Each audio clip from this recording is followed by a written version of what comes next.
10 пачка кичине конверттин баасы 25 сом турат. Ал эми 10 пачка чоң конверт кичине конверттин баасынын 5-тен 2-ге кымбат турат. 50 пачка чоң жана 50 пачка кичине конверт баасы канча турат? Демек 10 пачка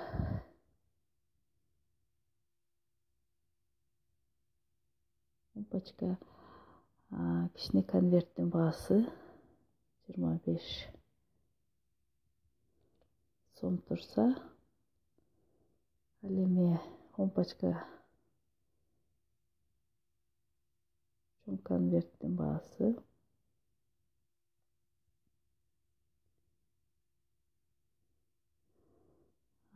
кичине конверттин баасынын 5-тен 2-ге кымбат. Демек кичине конвертти баасын 4-5 бөлүккө бөлөбүз жана 2 бөлүгүн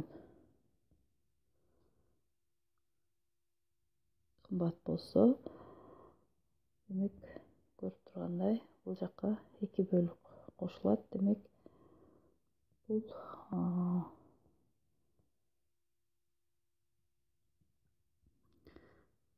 чоң конверттин баасы. Демек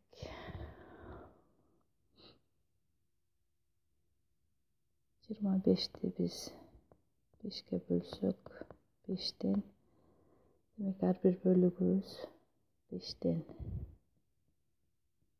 кендей келип чыкты. Ал эми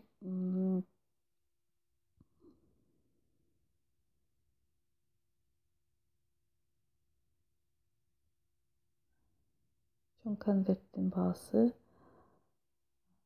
25 кошулган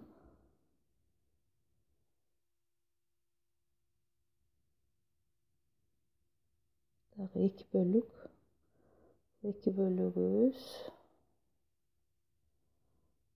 5 көбөйтүлгөн 2 болсо 10 35 келип чыкты.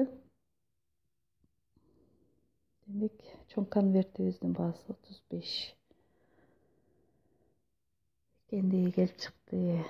Ал эми 50 пачка кичине жана чоң конверттин бааларын тапсак, анда 10 пачка кичине конверт 25 сом болсо, ал эми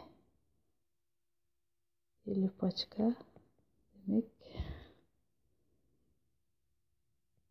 425 болот. Ал эми чоң конверт 35 сом болсо, 10 пачка 50 пачка чоң конверт бул 475 сом болот. Демек жообубуз 425 50 пачка кичине конверт жана 475 50 пачка чоң конверт экендиги келип чыкты.